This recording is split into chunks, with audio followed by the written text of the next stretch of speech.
지난 한 주도 건강하게 보내셨습니까? 여러분의 건강을 책임집니다. TV닥터 인사이드의 곽동원입니다. 유독 밤이 되면 많이 긁는 아이들이 있습니다. 낮엔 좀 덜한데 밤에 유독 긁게 되고요.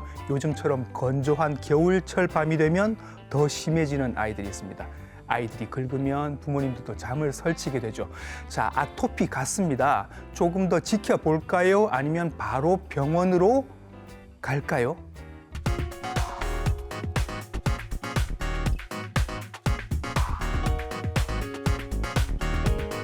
아토피 피부염은 치료하기가 아주 까다롭습니다. 게다가 치료 시기를 놓치게 되면 치료가 더욱 까다로워집니다. 소아부터 성인까지 삶의 질을 뚝 떨어뜨리는 아토피 피부염, 어떻게 관리하고 어떻게 치료하는지 오늘 하나하나 차근차근 알아보도록 하겠습니다. 친절한 오늘의 닥터 이분과 함께합니다.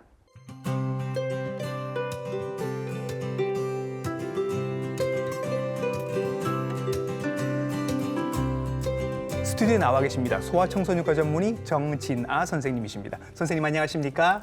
안녕하십니까? 동아대학교 병원 소아청소년과 전문의 정진아입니다. 네, 선생님께서는 소아 알레르기 질환을 전문으로 치료를 하고 계시는 선생님이신데 오늘 소아 아토피에 대해서 자세하게 알아보도록 하겠습니다.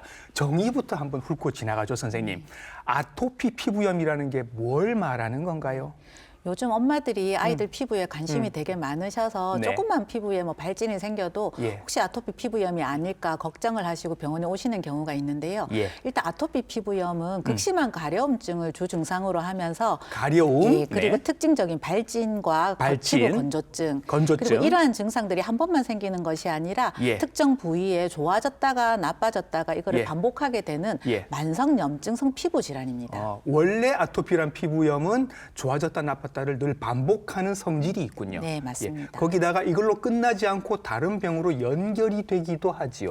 예, 모든 아이들이 그런 것은 아니지만 예. 아토피 소인을 가지고 태어나는 아이들 중에서 예. 어렸을 때 음식 알레르기라든가 아토피 피부염이 있었던 경우에 성장을 하면서 네. 전형적인 천식이나 예. 그리고 알레르기 비염으로 이렇게 예. 이행되는 형태를 바꿔서 이행하는 경우가 있는데 예. 이거를 알레르기 행진이라고 우리가 이야기를 하고 있습니다. 예, 알레르기 행진이 쭉 이어질 수 있으니 어느 선에선가 우리가 고리를 끊어줘야 이 병들이 끝날 수 있다. 예, 아무래도 예. 빨리 처치를 하게 되면은 예. 다음 단계로 넘어갈 확률을 조금 더 줄일 수가 있지 않을까 생각이 듭니다. 예. 겨울철 특히 밤에 더 심해진다라고 제가 말씀을 드렸는데 겨울에 심해지는 건 확실한가요? 이게 보통 이제 아토피 피부염 아이들 피부가 네. 정상인의 피부에 비해서 수분 소실이 눈에 안 보이는 수분 소실이 많아서 피부가 건조합니다. 아. 그러다 보니 요즘 같이 춥고 예. 이게 습도가 낮은 겨울철에 예. 피부가 더 건조해지면서 예. 가려움증을 많이 호소해서 병원에 오는 경우가 있는데 네. 하지만 반대로 예. 여름철에 그러니까 예. 온도가 높고 습도가 높은 여름철에 땀을 많이 흘리고 나서 땀에 의해서 피부가 자극이 돼서 더 악화되고 가려워져서 병원에 오는 아이들도 있습니다. 그러네요. 겨울에 일단 심해지는 건 맞는 것 같은데 특이하게 조금 여름에 심해지는 경우도 있다. 네. 낮보다 밤에 더 심해지는 것도 맞습니까? 예, 맞습니다. 예. 거기에는 여러 가지 이제 이유가 있다라고 발표가 되어 있는데 예. 일단 항염증 호르몬인 콜티솔 분비가 네. 겨울 밤에 되면은 조금 떨어지고요. 예. 그리고 반대로 가려움증을 유발하는 예. 히스타민이라는 물질의 분비가 밤에 더 증가하게 됩니다. 예. 그러다 보니까 가려움증이 더 많이 생기게 되고 예. 그리고 낮에는 학업을 한다든가 일상생활을 하면서 예. 이제 가려움에 대한 신경이 조금 분산되다가 저녁이 되어서 활동량이 줄어들면 이 가려움에 대해서 조금 더 예민해지겠네. 신경을 쓰게 된다고 하고요. 예. 그리고 또 한 가지는 샤워를 안 하거나 목욕을 안 하고 자는 경우에는 예. 낮에 피부에 묻어 있던 뭐 노폐물이라든가 먼지 등이 자면서 피부를 자극하게 되고 또 그러다 보면 2차 감염이 생기면서 피부가 더 악화되어서 가려움증이 더 증가할 수도 있습니다. 그러면 만약에 아토피 피부염이 있다고 하면 낮보다 밤에 더 심해지는 것도 맞고 여름보다는 겨울에 조금 더 심해지는 것도 맞는 것 같다. 예, 그러면 요 계절에 조금 힘들어하는 많이 긁는 아이들은 어쩌면 아토피를 좀 의심을 해볼 필요가 있을 것 같습니다. 아이들 중에 아토피 피부염 있는 아이들이 몇 %나 될까요? 그게 뭐 우리 나라도 이제 지역에 따라서 조금씩 다르지만은 일반적으로 제가 역학 조사를 해봤을 때 예. 한 15%에서 20% 정도. 정말 많네요. 예, 사실은 아까 말씀드렸던 알레르기 행진 질환 중에서 이제 한 중간 정도 차지한다고 보시면 됩니다. 실제로는 알레르기 비염이 지금 현재는 유병률이 제일 높습니다. 알레르기 비염이 더 많다. 네. 저도 알레르기 비염이 있거든요. 어느 정도 몇 퍼센트나 될까요? 한 40에서 50% 가까이 정도 됩니다. 전 국민의 절반은 네, 우리 청소년 대상으로 청소년들은 조사했을 절반이 때. 있을 네. 것이다. 아이들의 15% 정도는 지금 아토피 피부염이 있는 것 같다. 이게 어른까지 가는 경우는 어느 정도 될까요? 다행히 아이들의 아토피 피부염 중에 경증인 경우에는 예. 성장하면서 한 40에서 60% 정도는 네. 만 5세 정도가 지나면서 자연적으로 소실되는 경우도 있지만 예. 어느 정도 치료가 필요한 아이들의 경우에는 예. 꾸준하게 관리를 하고 치료를 한다면 성인까지 가지 않을 수도 있고 예. 그리고 이제 악화라기보다는 이제 조절하면서 지낼 수도 있습니다. 하지만 일부 중증 환자의 경우에는 청소년 그리고 성인기까지도 아토피 예. 피부염이 지속되는 경우가 있습니다. 조절을 잘하면 한 중간, 한 절반 정도는 없어지는 것 그보다 훨씬 같다. 많이는 예. 좋아지는 것 같습니다. 예, 예. 근데 성인까지 가는 경우도 있다. 예, 있습니다. 그러면 어릴 때부터 성인이 될 때까지 계속 힘든 겁니다. 이게 죽고 사는 문제는 아닌데 맞습니다. 예, 삶의 질이 뚝뚝 떨어지는 그런 질환이라서 조절을 해주셔야 될 것 같습니다. 우리 아이들 지금 피부 어딘가에 뭔가 지금 빨갛게 뭐가 돋아나면 지금 당장 이제 부모님들은 의심하실 겁니다. 이거 아토피냐 아니냐. 사진을 저희들이 몇 장을 보여드리겠습니다. 이게 나이별로 이런 변화들을 나타나게 됩니다. 네.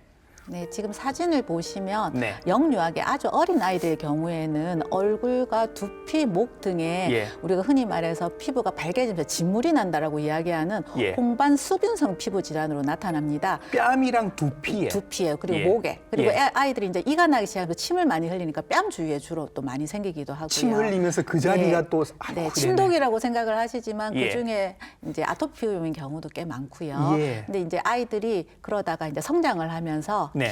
배밀이를 하고 기어다니기 시작하면 예. 바닥과 마찰이 일어나는 복부, 그다음 손목, 발목, 그리고 팔다리의 신전 부위, 그러니까 바닥하고 마찰이 일어나는 그 부위가 건조해지면서 발진이 또 생기고요. 기어다니니까 주로 앞쪽 부위겠네요. 그렇죠. 앞쪽하고 발목, 손목, 그다음에 팔다리 앞쪽면, 신전면이라고 이야기합니다. 기기 시작하면 바닥에 닿는 면들이 주로 나타난다. 예, 그렇게 하고 이제 서고 걷고 뛰게 되면은 이제 네. 그때부터는 접히는 부위, 즉 뒤쪽 부위. 예, 무릎 뒤, 예. 팔꿈치 안쪽, 어. 그리고 이제 아이들이 어린이집 다니고 유치원 다니고 학교 다니면서 앉아 있는 시간이 많아지지 않습니까? 그러면 예. 엉덩이 아래쪽, 그러니까 의자와 닿는 그런 부위들에 이제 예. 집중적으로 해서 이제 피부에 발진이 생기지만 이제 만성화되면서 태선화라고 해서 피부가 두꺼워지는 예. 이제 그런 병변으로 모습이 변하게 됩니다. 지금 사진이 이제 좀 나오고 있는데 네. 첫 그 뺨 여기에 나타난 아이는 신생아 같은 느낌이고요. 제가 아마 그 6개월, 5, 6개월 정도 그 그냥 정도예요? 누워 있는 아이고요. 예, 예. 그 다음 아이가 이제 돌 전쯤에 왔던 아이인데 저 아이 이제 걷기 시작하기는 하는데 예. 워낙에 심했던 아이고요. 이제 네. 마지막 사진 3장은 예. 초등학교 4학년 정도 되는 학생입니다. 저 학생은 네. 정말 오랫동안 예. 치료가 잘 안 되었는데 예. 지금은 나중에 뒤에 사진이 나오겠지만 많이 좋아져 있습니다. 그래요? 네. 앞에 치료가 잘 안 됐다라는 거는 이제 병원에 늦게 와서 그런 거예요. 여러 가지 이제 치료 방법에 대해서 걱정도 많으시고 또 인터넷도 찾아보면 다양한 정보가 있고 또 이제 병원에 가시더라도 엄마들이 항상 한 번씩 말씀하시는 게 이 병원에 가면 이렇게 하라고 저 병원에 가면 저렇게 하라고 해서 뭐가 맞는지 모르겠다. 예. 그래서 치료를 제대로 못했고 그다음에 또 아까 만성질환이라고 말씀드렸는데 예. 조금 치료하면 좋아지는 게 눈에 보이거든요. 예. 그럼 다 나았는갑다 해서 또 치료 치료를 중단하고. 예, 그러다 보니까 예. 호전과 악화를 반복하면서 악화됐을 때만 치료하니까 이게 예. 그 궁극적인 고리를 예. 못 끊어주는 그런 어. 상황이 되는 거죠. 이게 정말 별것도 아닌 것 같은데 사람을 정말 엉망으로 만드는 맞습니다. 생각보다 무서운 질환입니다. 그래서 이게 왜 생길까 그러면 누구는 왜 있고 누구는 없나 왜 생기는 거예요? 보통 부모님들이 아이를 데리고 병원에 와서 물어보신 첫 마디가 엄마 아빠가 유전이냐? 예, 천식이 있는데 비염이 있는데 우리 아이가 그래서 아토피 부염이 생겼나요? 그러니까 부모님, 유전인가요? 이거 내 잘못이냐? 네, 맞습니다. 예. 특히 엄마들이 그렇게 많이 생각을 하시는데 실제로 부모님들이 알레르기 질환이 있으시면 예. 아이에서 아토피 부염 발생률이 높기 있기는 합니다. 예. 하지만 그런 유전적인 소인뿐만 아니라 요즘엔 공해도 많아졌고요. 네. 특히나 이제 진먼지 진드기가 많이 서식하는 그런 서구화된 환경으로 실내가 바뀌면서 예. 그런 환경적인 요인 그리고 아이들이 요즘 예방접종도 잘하고 그리고 부모님들이 아이들을 굉장히 청결하게 키우기 때문에 예. 감염의 그 빈도가 줄어들면서 네. 상대적으로 알레르기 면역에 관여되는 그 면역의 활성화가 예. 기회가 떨어집니다. 예. 그런 면역적인 부분도 있고 그다음에 그 아이 스스로가 또 원인은 뭔지 모르겠지만 알레르기 그러니까 특정 물질에 대해서 과다하게 면역 반응이 일어나서 예. 생기기도 하고 그리고 이제 피부 돌연변이가 생겨서 피부 예. 장벽에 돌연변이가 생겨서 그런 피부의 문제 때문에도 아토피 피부염이 생기는 경우가 있기 때문에 어느 한 가지로 아토피 피부염이 발생했다라고 설명하기는 힘듭니다. 벌써 말씀해 주신 원인이 한 5가지 정도 되니까 유전적이라 해도 부모님의 책임은 한 20% 정도 되는 걸로 예, 그렇게 하도록 하고 지금 여기 피부 장벽의 이상이라는 얘기가 나옵니다, 선생님. 이 아이들은 타고나기를 피부 장벽에 뭔가 문제가 있는 건가요?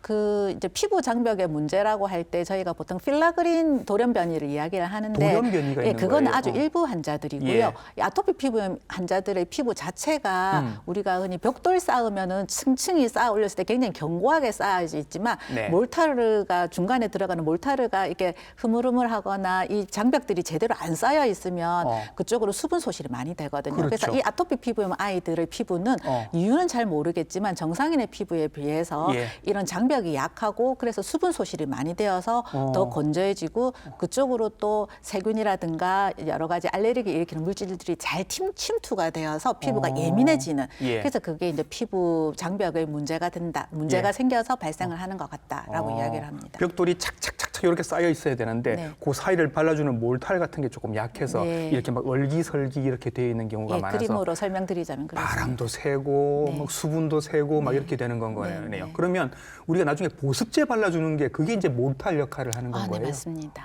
그렇죠. 예, 외부에서 넣어주는 거죠. 네. 예, 그래서 그거는 저희들이 또 자세하게 한번 설명을 드리도록 하겠습니다. 그러니까 타고나게 뭔가 피부 장벽이 조금 약한 아이들이라 더 손상을 받기 쉽게 되고 더 관리를 잘해줘야 되고 그래야 나중에 만성화되고 악화되는 걸 막을 수 있다라는 거 한 번 더 말씀을 드리고요. 자, 그러면 선생님은 착 보면 아실 것 같은데 아토피네요.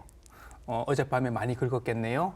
어머니 잠 못 주무셨겠네요 하면 선생님 어떻게 아셨어요? 이렇게 부모님이 말씀하실 것 같은데 그래도 병원에서는 뭔가 진단할 때는 약간의 프로세스가 있을 것 같아서 어떻게 진단을 하세요? 사실 대학병원에 있으면은 아토피 피부염이 심한 아이들이 대부분 오기 때문에 주로 심한 아이들을 처음에 보면 알 수는 있지만 예. 진짜 좀 애매한 경우도 있거든요. 예. 근데 이제 아토피 피부염은 사실 어떤 검사 결과를 가지고 진단하기보다는 임상 증상을 가지고 진단을 합니다. 예. 앞서도 말씀드렸지만 주요 증상으로는 아주 극심한 가려움증, 네. 그다음에 피부 발진과 특정 부위에 반복이 되는 네. 그러한 이제 과거력이 있는지 그리고 이 아이가 이제 아토피 피부염 외에 혹시나 천식이라든가 알레르기 비염이 있는지 아니면 가족 구성원 중에 알레르기 질환이 있는지 이런 예. 것들도 참고를 해서 여쭤보게 되고 예. 그리고 이러한 주 증상 외에 또 보조 증상이라는 게 있습니다. 그래서 부증상이라는 것들이 또 있는지 다 확인을 합니다. 그래서 네. 제일 중요한 거는 자세한 병력과 아이의 네. 신체 진찰을 통해서 저희가 진단을 하게 되고 이제 아토피 피부염이 의심되거나 확진이 될 경우에는 네. 혹시나 이 아이한테 이 피부를 악화시키는 요인이 있는지 흔히 예. 말해서 이제 병원 가면 알레르기 검사합니다라고 이야기하는 게 예. 이제 음식이라든가 특정 공기 중에 있는 흡입 항원이라는 물질에 대해서 특이 면역 글로불린 E라는 걸 검사를 하게 됩니다. 이거를 예. 바탕으로 그건 해서 혈액 검사로 하는 건가요? 작은 아이들의 경우에는 혈액 검사를 하고요. 예. 3살 이상이 되면 피부 반응 검사를 할 수가 있는데 예. 사실은 조금 3살 이상이라 하더라도 협조가 안 되는 아이들은 그냥 혈액 검사를 하거나 그리고 이제 항히스타민제를 먹고 있는 아이들은 네. 피부 반응 검사를 할 수가 없습니다. 약을 못 끊는 경우에는 혈액 검사를 하게 되고 예. 하지만 보통 이제 큰 아이들은 피부 반응 검사를 해서 저희가 결과를 얻게 되고 이 두 예. 가지의 그 결과의 정확도는 거의 비슷하다고 생각을 하시면 됩니다. 알레르기 검사 아까 말씀하셨잖아요. 예, 근데 알레르기 검사, 피부가 혈액 검사도 종류가 몇 가지 있거든요. 그래서 흔히 말해서 마스터라고 100가지 넘게 나오는 검사는 예. 약간 위양성이라고 해서 이제 거짓 양성도 있을 수가 있습니다. 그래서 그 검사 결과에 뭐 다양하게 나오더라도 예. 그 결과를 그대로 신뢰하고 따라 따라가기보다는 조금 네. 더 정밀 검사를 하거나 이 아이가 평소 때 어떤 이 물질들에 대해서 어떤 반응을 했는지, 예를 들어서 음식에 알레르기가 나왔는데 평소에 잘 먹었던 음식이다. 이거 먹고 피부가 심해진다거나 이상 반응이 생기지 않는다면 또 그대로 드실 수 있도록 설명을 해드리는데 어쨌든 검사 종류에 따라서 정확도가 조금 다르다는 거. 그러면 선생님, 주로 우리나라 아이들은 뭐에 대한 알레르기가 많이 나와요? 보통 이제 아토피 피부염이 있다 하면은 음식 알레르기가 있지 않을까라고 걱정을 그건 제일 걱정 많이 하시고 하시죠. 음식을 제한을 하시려는 경우가 있는데 예. 실제 아토피 피부염이 있다고 다 음식 알레르기가 있는 건 아니거든요. 예. 특히 이제 그 어린 나이 아토피 피부염이 심하거나 한 예. 경우에 보통 검사를 해보면 한 30에서 40% 정도만 음식 알레르기가 있습니다. 예. 그리고 이것도 다행히 성장하면서 음식에 대한 관해가 일어나서 예. 성장하면서 조금씩 먹을 수 있게 되는 경우도 있지만 이거 조금 네. 더 쉽게 한번 풀어볼게요. 예를 들어서 계란 알레르기가 네. 나왔어요. 근데 네.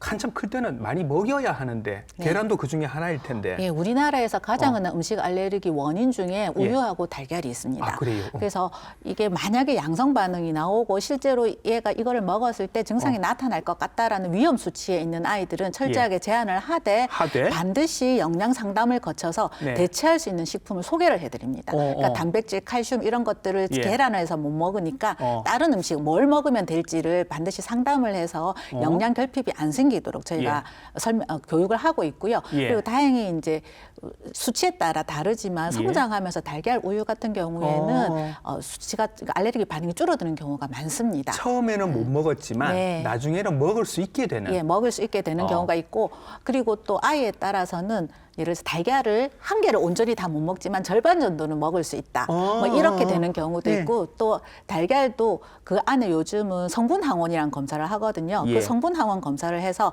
A라는 항원이 높으면은 얘는 익힌 것도 못 먹지만 B라는 성분 항원이 높으면 익힌 거는 먹어도 된다. 이런 식으로 이제 달걀이나 우유나 뭐 땅콩 이런 좀 중요한 음식에 대해서는 성분 항원 검사까지 요즘은 하고 있습니다. 그래서 좀 더 세분화되게 무조건 모든 아이들이 이 음식을 그러니까 알레르기 반응이 있다고 다 못 먹는 게 아니라 똑같은 수치가 나오더라도 어떤 아이는 익힌 거는 먹을 수 있고 예. 어떤 아이는 아예 못 먹고 이렇게 하는 경우도 있습니다. 알레르기 검사에서 뭐 계란이나 뭐 우유나 땅콩 같은 게 한 번 이렇게 양성으로 나왔다고 해서 평생 못 먹는 거 아니다. 네, 그래서 보통 예. 1년 정도 주기로 해서 검사를 해서 수치가 떨어지는지 확인을 합니다. 예. 다행히 그런데 아까 말씀드린 우유나 달걀 뭐 이런 것들은 좀 관해가 일어나지만 반대로 이제 해산물이라든가 견과류는 예. 한 80% 정도에서는 평생 못 먹는 경우가 많거든요. 그래요? 그래서 조금 조심해서 봐야 됩니다.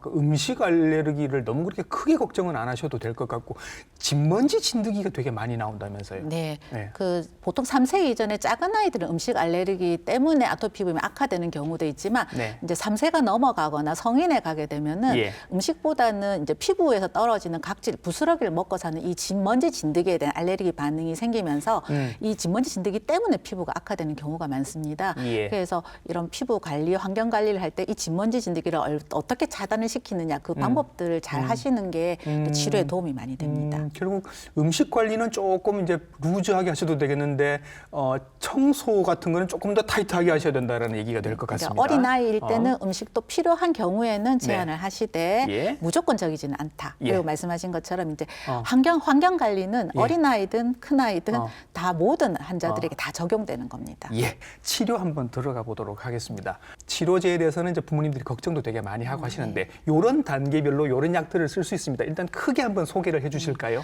그 보통 이제 아토피 피부염 치료는 저희가 크게 3단계로 나누게 됩니다. 네. 그래서 1단계라고 하는 것은 사실 치료라기보단 관리인데요.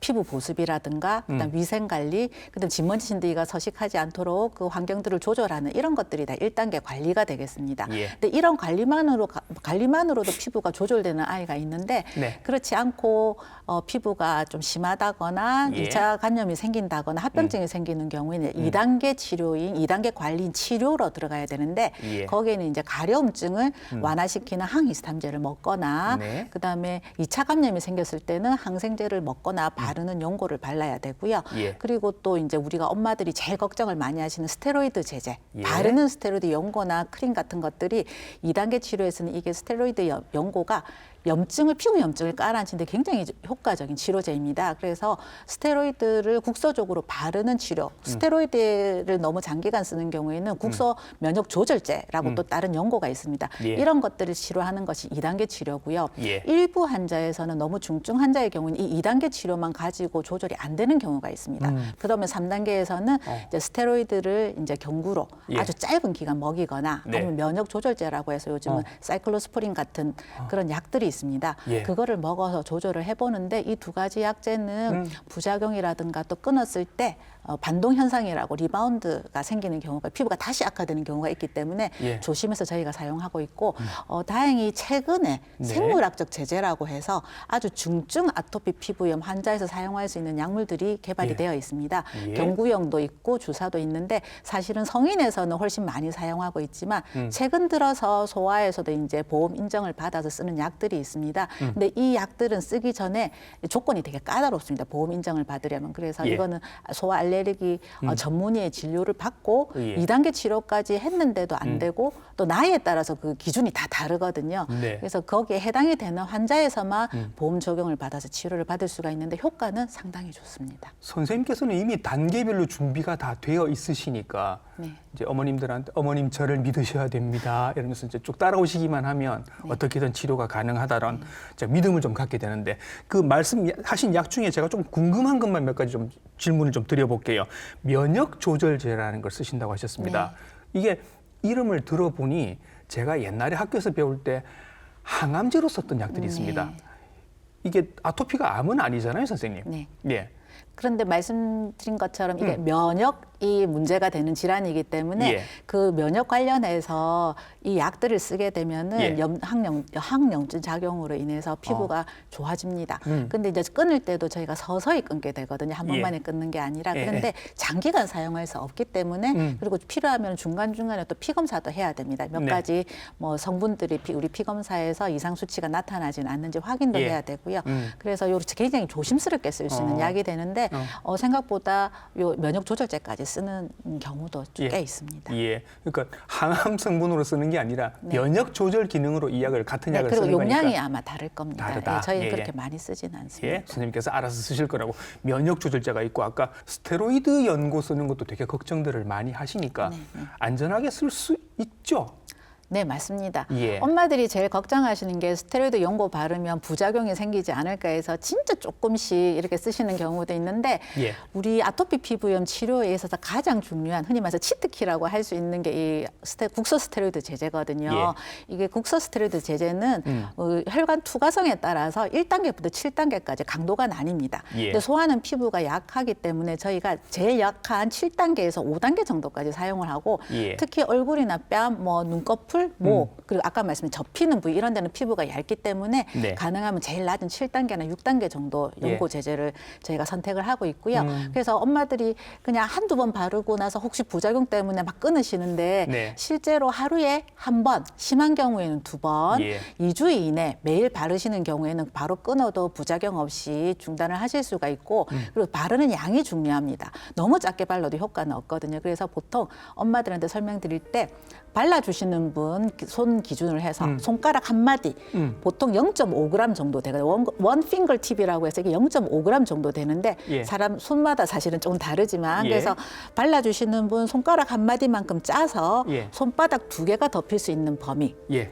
예, 이렇게 발라주시면 된다라고 예. 말씀을 드립니다. 어. 예, 그렇게 쓰면 적당한 용량으로 사용을 하실 수가 있기 때문에 부작용 없이 예, 쓰실 수가 있습니다. 이렇게 썼으면 이제 뒤에 더 나빠지는 체인을 막을 수 있었는데 이거 그래도 이 연약한 아이 피부에 어떻게 스테로이드를 쓰나라는 걱정 때문에 이거 미루시다가 나중에 악화돼서 오시는 경우도 많죠. 네, 맞습니다. 그리고 이제 초반에 이제 쓰게 돼서 이제 아까 말씀드린 태선화까지 안 간 경우에는 이렇게 쓰면서 이제 필요할 때만 쓰면 되는데 예. 피부가 두꺼워지고 만성 염증이 생기는 태선화까지 간 아이들의 경우에는 예. 최근에는 이제 스테로이드를 악화됐을 때, 그러니까 피부가 발갛게 되고 악화됐을 때만 바르는 게 아니라 아니라 그 피부들이 조직 검사를 해보면 그 피부에 만성 염증이 있것 남아 있다고 합니다. 그래서 일주일에 한 번 내지 두 번 정도를 그 국소 스테로이드제를 꾸준하게 몇 달 바르면 그 태선화도 많이 호전시킬 수 있다라고 해서 요즘은 만성인 아이들은 그런 방법을 또 권유를 드리고 있습니다. 예. 자, 요렇게 병원에서는 이제 약을 어떻게 쓸지 설명을 해드릴 겁니다. 그러면 이제 아이가 집에 오면 이제부터는 부모님들이 관리하셔야 되는가 한번 얘기를 해볼게요. 물에 씻기기도 무섭다 해서 잘 안 씻긴다는 분들도 계시고 뭐 통목욕을 해야 된다, 무슨 뭐 우유 목욕을 시켜야 된다, 여러 가지 얘기들이 많습니다. 아토피 피부염이 있는 아이들은 어떻게 씻겨야 합니까? 과거에는 이제 목욕을 하면 피부가 더 건조해진다고 해서 한 2, 3일에 한 번 씻겼었거든요. 근데 최근에는 그게 아니다라는 게 밝혀졌습니다. 그래서 이게 피부를 안 씻게 되면은 오히려 노폐물이 쌓이거나 먼지 등이 이제 더러운 물질이 묻어 있기 때문에 2차 감염도 잘 생기고 가려움을 더 유발하기 때문에 하루에 한 번 목욕은 하라고 저희가 권유를 합니다. 하루에 한 번. 하되 너무 오래 뜨거운 물에 들어가 있으면 안 되고요. 약간 미지근한 물에 한 20분 이내. 그러니까 저는 설명을 드리기로 그냥 그러니까 물에 손이 불어서 손금이 생기기 전에 나오라고. 그럼 한 15분에서 20분 이내가 되거든요. 그렇게 해서 하루에 한 번 목욕을 하고 땀을 많이 흘리는 여름철에는 그 땀이 많을 때 그냥 물 샤워 정도로 한 번 가볍게 하시되 하루에 한 번 목욕은 반드시 비누를 써라. 대신에 약산성 비누를 쓰라고 말씀드립니다. 그러니까 이 비누 얘기도 선생님 아예 비누를 안 쓰는 게 좋다라고 생각하시는 분들도 계시는데 그게 아니네요. 아닙니다. 써야 되고 그리고 비누를 쓰시되 씻고 나서 뽀드득하는 비누들은 알칼리성이거든요. 그래서 너무 많이 씻겨 나가는. 그래서 씻고 나서도 뭔가 미끈덩미끈덩한 것 같다. 이게 이제 약산성 비누이기 때문에. 그게 나은 거예요. 네, 맞습니다. 그게 비누가 남아서 그런 게 아니라 약산성 성분이기 때문에 그렇습니다. 그리고 비누 쓰시고 나서 이제 그 후에 처치도 중요한데 물기를 대충 닦으셔야 돼요. 너무 뽀드득 닦으셔도 안 되고요. 수건을 덮어서 이렇게 탑 이렇게 태핑한다라고 이제 두드리듯이 해서 피부 물기를 대충 닦은 다음에 3분 이내에 보습제를 전신에 바르셔야 됩니다. 그렇죠. 자, 씻는 거 이제 설명드렸습니다. 씻고 나왔습니다. 이제 보습제를 발라야 되는데 요것도 이제 또 노하우가 필요합니다. 자, 선생님 보습제 발라주세요. 보통 엄마들한테 보습제 자주 바르세요 여쭤보면 자주 발라요. 그럼 하루에 몇 번 바르세요? 물어보면 목욕하고 한 번 바르는데 그러시거든요. 근데 그건 자주 바르는 게 아니고 아토피 피부염 아이들은 최소한 하루 3번을 바르셔야 됩니다. 그러면 아침에 한 번, 자기 전에 한 번, 중간에 학교 갔다 와서 한 번. 또 한 번. 그러니까 이게 그러니까 노폐물이나 아니면 땀 같은 게 쌓여 있지만 않으면은 굳이 씻길 필요 없이 그 위에 더 발라줘도 돼요. 그래서 아주 작은 아이들, 영유아들의 경우에는 기저귀 갈 때마다 바르세요라고 말씀드리기도 합니다. 그러면 진짜 피부가 많이 보드라져서 오거든요. 그리고 엄마들이 이제 최소한 하루에 3번 이상 바르는데 가끔 이제 보습제를 추천해 주세요라고 어떤 게 좋아요라고 물어보시는데 맞죠. 너무나도 많은 좋은 보습제가 시중에 나와 있는데 중요하게 꼭 기억을 하셔야 되는 거는요. 여름같이 더울 때, 땀 많이 날 때는 끈적한 크림 제형보다는 로션 타입이 좋습니다. 약간 물기가 많은. 그래서 그리고 이제 지금처럼 건조한 시기에는 크림이나 너무 끈적한 바셀린 같은 것보다는 크림에 뭐 연고를 조금 섞어 쓰신다거나 뭐 그런 버터 제형 같은 거 쓰시면 좋은데 이것도 아이들마다 다릅니다. 피부가 너무 건조한 아이는 여름에도 크림 탭 써야 되는 경우도 있고요. 그리고 이제 요즘에 워낙에 엄마들이 정보력이 많으셔서 어떤 성분이 든 게 좋다던데요, 뭐 이거가 좋다던데 이렇게 물어보시는데 뭐 다양한 좋은 성분들이 많이 있습니다. 하지만 비싼 게 다 좋은 게 아니고요. 내가 우리 아이한테 발랐을 때 보습력이 지속이 되고 아이가 거부감 없이 바르고 가끔 바르면 따갑다고 하는 아이들도 있거든요. 그 성분 때문에 그럴 수가 있습니다. 그래서 우리 아이한테 발라보고 이게 가장 좋다고 생각되는 거를 선택을 하시면 됩니다. 비싼 게 좋은 건 아닐 수 있다. 좋을 수도 있지만 다 좋은 건 아니라는 오히려 거죠. 횟수가 지금 문제인 것 같다라는 맞습니다. 말씀이신 것 같고 그러면 씻겼습니다. 보습제 발랐습니다. 이제 그 다음에 옷 입히고 재울 준비를 해야 됩니다. 여기서는 이제 부모님들이 어떤 것들 챙겨주셔야 될까요? 그래서 일반적인 그냥 환경 관리를 말씀을 드리자면 요즘 굉장히 건조하지 않습니까? 그래서 습도를 최소한 한 40에서 50은 유지를 하라고 많으면 60%까지 그러니까 습도 유지하시고 온도를 엄마들이 이제 춥다고 보일러를 흔히 말해서 굉장히 많이 떼시는데 그러면 더워지거든요. 24도 밑으로 그래서 뭐 어떤 문헌에는 18도 18도에서 22도 이러는데 18도면 너무 춥고요. 저는 예. 한 22도에서 24도 유지를 하시라고 말씀을 드립니다.